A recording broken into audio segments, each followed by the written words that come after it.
Chapter 1. At length I returned from 2 weeks' leave of absence to find that my patrons had arrived 3 days ago in Roulettenberg. I received from them a welcome quite different to that which I had expected. The general eyed me coldly, greeted me in rather haughty fashion, and dismissed me to pay my respects to his sister. It was clear that from somewhere money had been acquired. I thought I could even detect a certain shamefacedness in the general's glance. Maria Philippovna, too, seemed distraught, and conversed with me with an air of detachment. Nevertheless, she took the money which I handed to her, counted it, and listened to what I had to tell. To luncheon there were expected that day a Monsieur Mizantsov, a French lady, and an Englishman, for, whenever money was in hand, a banquet in Muscovite style was always given. Polina Alexandrovna, on seeing me, inquired why I had been so long away. Then, without waiting for an answer, she departed. Evidently this was not mere accident, and I felt that I must throw some light upon matters. It was high time that I did so. I was assigned a small room on the 4th floor of the hotel, for you must know that I belonged to the general's suite. So far as I could see, the party had already gained some notoriety in the place, which had come to look upon the general as a Russian nobleman of great wealth. Indeed, even before luncheon he charged me, among other things, to get 2,000-franc notes changed for him at the hotel counter, which put us in a position to be thought millionaires at all events for a week. Later, I was about to take Misha and Nadia for a walk when a summons reached me from the staircase that I must attend the general. He began by deigning to inquire of me where I was going to take the children, and as he did so, I could see that he failed to look me in the eyes. He wanted to do so, but each time was met by me with such a fixed, disrespectful stare that he desisted in confusion. In pompous language, however, which jumbled one sentence into another, and at length grew disconnected, he gave me to understand that I was to lead the children altogether away from the casino, and out into the park. Finally his anger exploded, and he added sharply, "I suppose you would like to take them to the casino to play roulette? Well, excuse my speaking so plainly, but I know how addicted you are to gambling. Though I am not your mentor, nor wish to be, at least I have a right to require that you shall not actually compromise me." "I have no money for gambling," I quietly replied. "But you will soon be in receipt of some," retorted the general, reddening a little as he dived into his writing desk and applied himself to a memorandum book. From it he saw that he had 120 rubles of mine in his keeping. "Let us calculate," he went on. "We must translate these rubles into thalers. Here, take 100 thalers, as a round sum. The rest will be safe in my hands." In silence I took the money. "You must not be offended at what I say," he continued. "You are too touchy about these things. What I have said merely as a warning. To do so is no more than my right." When returning home with the children before luncheon, I met a cavalcade of our party riding to view some ruins. 2 splendid carriages, magnificently horsed, with Mlle. Blanche, Maria Philippovna, and Polina Alexandrovna in one of them, and the Frenchman, the Englishman, and the general in attendance on horseback. The passers-by stopped to stare at them, for the effect was splendid. The general could not have improved upon it. I calculated that, with the 4,000 francs which I had brought with me, added to what my patron seemed already to have acquired, the party must be in possession of at least 7,000 or 8,000 francs, though that would be none too much for Mlle.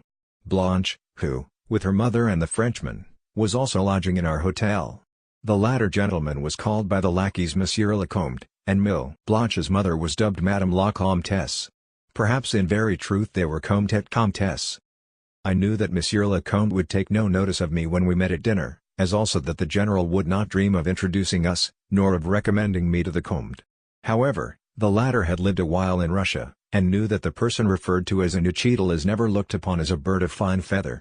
Of course, strictly speaking, he knew me, but I was an uninvited guest at the luncheon. The general had forgotten to arrange otherwise, or I should have been dispatched to dine at the table d'hôte. Nevertheless, I presented myself in such guise that the general looked at me with a touch of approval, and, though the good Maria Philippovna was for showing me my place, the fact of my having previously met the Englishman, Mr. Astley, saved me, and thenceforward I figured as one of the company. This strange Englishman I had met first in Prussia, where we had happened to sit vis-à-vis in a railway train in which I was traveling to overtake our party, while, later, I had run across him in France, and again in Switzerland twice within the space of 2 weeks. To think, therefore, that I should suddenly encounter him again here, in Roulettenberg. Never in my life had I known a more retiring man, for he was shy to the pitch of imbecility, yet well aware of the fact, for he was no fool. At the same time, He was a gentle, amiable sort of an individual, and, even on our first encounter in Prussia I had contrived to draw him out, and he had told me that he had just been to the North Cape, and was now anxious to visit the fair in Nizhny Novgorod. How he had come to make the general's acquaintance I do not know, but, apparently, he was much struck with Polina. Also, he was delighted that I should sit next him at table, for he appeared to look upon me as his bosom friend. During the meal the Frenchman was in great feather, he was discursive and pompous to every one. In Moscow too, I remembered, he had blown a great many bubbles. Interminably he discoursed on finance and Russian politics, and though, at times, the general made feints to contradict him, he did so humbly, and as though wishing not wholly to lose sight of his own dignity. For myself, I was in a curious frame of mind. Even before luncheon was half finished I had asked myself the old, eternal question, why do I continue to dance attendance upon the general, instead of having left him and his family long ago? Every now and then I would glance at Polina Alexandrovna, but she paid me no attention, until eventually I became so irritated that I decided to play the bore. First of all I suddenly, and for no reason whatever, plunged loudly and gratuitously into the general conversation. Above everything I wanted to pick a quarrel with the Frenchman, and, with that end in view I turned to the general, and exclaimed in an overbearing sort of way indeed, I think that I actually interrupted him that summer it had been almost impossible for a Russian to dine anywhere at tables d'hôte. The general bent upon me a glance of astonishment. If one is a man of self-respect, I went on, one risks abuse by so doing, and is forced to put up with insults of every kind. Both at Paris and on the Rhine, and even in Switzerland there are so many Poles, with their sympathizers, the French, at these tables d'hôte that one cannot get a word in edgeways if one happens only to be a Russian. This I said in French. The general eyed me doubtfully, for he did not know whether to be angry or merely to feel surprised that I should so far forget myself.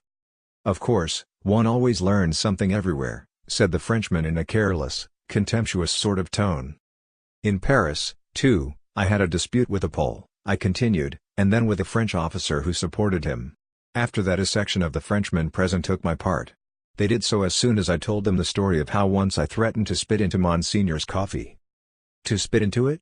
The general inquired with grave disapproval in his tone, and a stare, of astonishment, while the Frenchman looked at me unbelievingly. Just so, I replied. You must know that, on one occasion, when, for 2 days, I had felt certain that at any moment I might have to depart for Rome on business, I repaired to the embassy of the Holy See in Paris, to have my passport visaed. There I encountered a sacristan of about 50, and a man dry and cold of mien.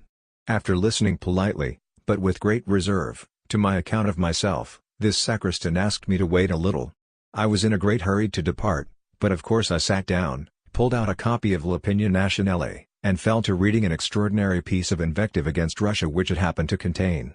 As I was thus engaged I heard someone enter an adjoining room and ask for Monsignor, after which I saw the sacristan make a low bow to the visitor, and then another bow as the visitor took his leave. I ventured to remind the good man of my own business also, whereupon, with an expression of, if anything, increased dryness, he again asked me to wait. Soon a third visitor arrived who, like myself, had come on business. He was an Austrian of some sort, and as soon as ever he had stated his errand he was conducted upstairs. This made me very angry. I rose, approached the sacristan, and told him that, since Monsignor was receiving callers, his lordship might just as well finish off my affair as well. Upon this the sacristan shrunk back in astonishment. It simply passed his understanding that any insignificant Russian should dare to compare himself with other visitors of Monsignor's. In a tone of the utmost effrontery, as though he were delighted to have a chance of insulting me, he looked me up and down, and then said, "Do you suppose that Monsignor is going to put aside his coffee for you?" But I only cried the louder, "Let me tell you that I am going to spit into that coffee. Yes, and if you do not get me my passport visaed this very minute, I shall take it to Monsignor myself." "What? While he is engaged with a cardinal?" screeched the sacristan, again shrinking back in horror. Then, rushing to the door, he spread out his arms as though he would rather die than let me enter.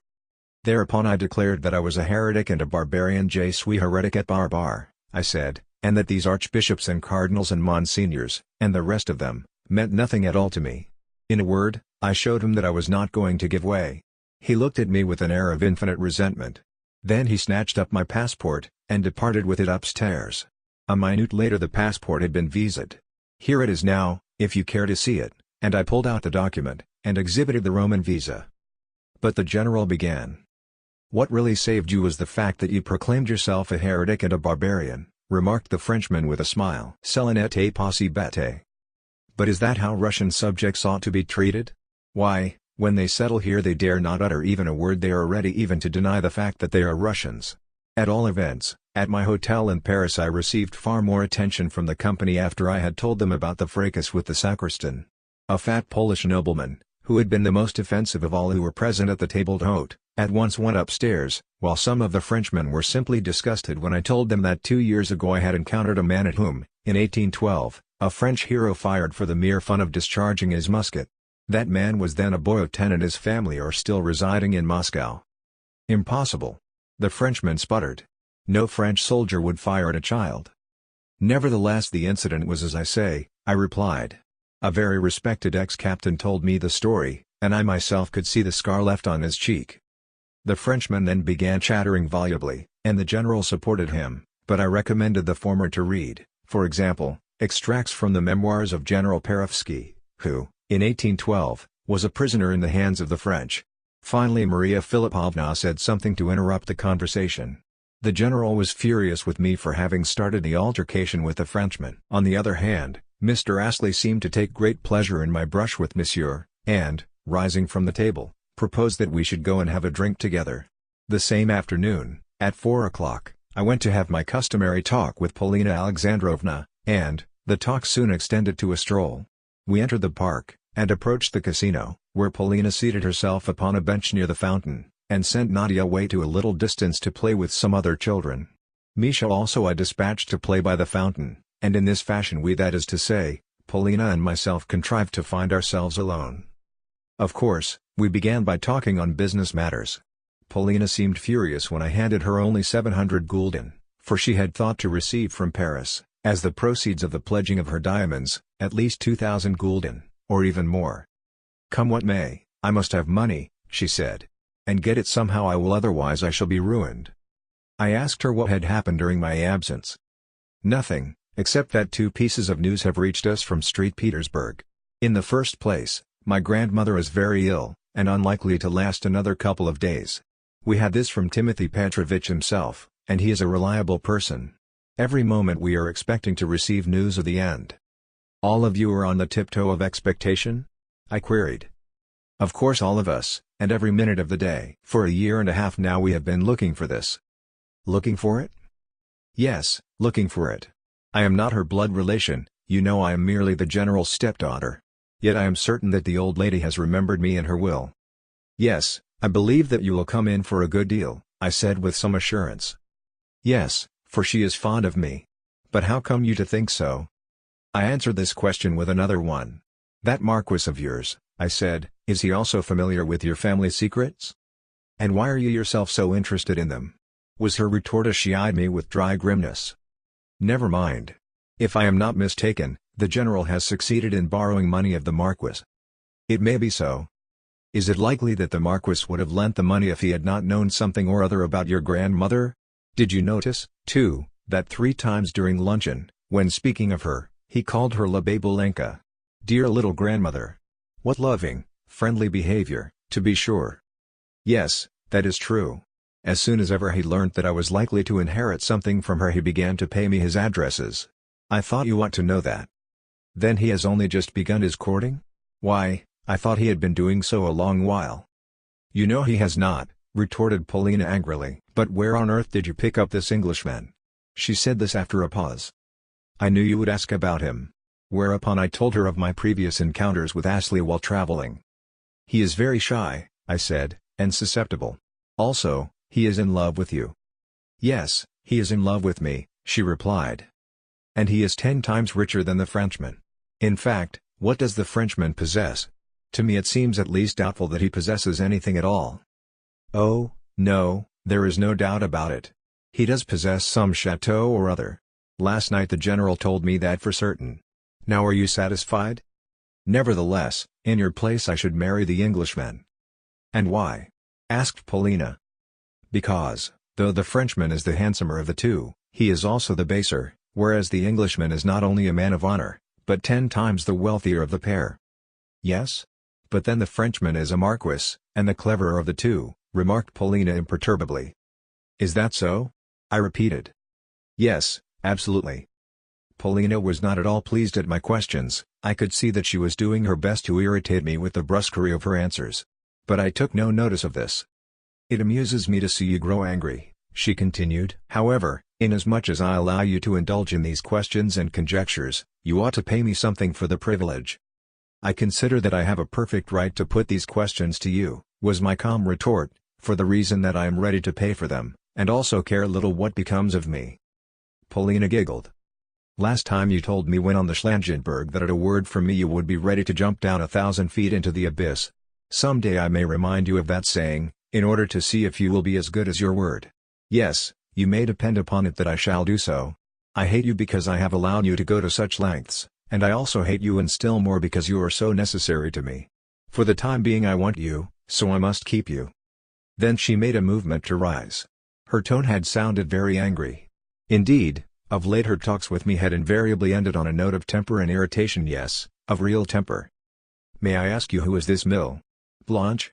I inquired, since I did not wish Polina to depart without an explanation. "You know who she is, just Mill Blanche. Nothing further has transpired. Probably she will soon be Madame General, that is to say, if the rumors that Grandmamma is nearing her end should prove true. Mill Blanche, with her mother and her cousin, the Marquis, know very well that, as things now stand, we are ruined." "And is the General at last in love?" "That has nothing to do with it. Listen to me. Take these 700 florins, and go and play roulette with them. Win as much for me as you can, for I am badly in need of money." So saying, she called Nadia back to her side, and entered the casino, where she joined the rest of our party. For myself, I took, in musing astonishment, the first path to the left. Something had seemed to strike my brain when she told me to go and play roulette. Strangely enough, that something had also seemed to make me hesitate, and to set me analyzing my feelings with regard to her. In fact, during the 2 weeks of my absence I had felt far more at my ease than I did now, on the day of my return, although, while traveling, I had moped like an imbecile, rushed about like a man in a fever, and actually beheld her in my dreams. Indeed, on one occasion, this happened in Switzerland, when I was asleep in the train, I had spoken aloud to her, and set all my fellow travelers laughing. Again, therefore, I put to myself the question, do I, or do I not love her? And again I could return myself no answer, or, rather, for the 100th time I told myself that I detested her.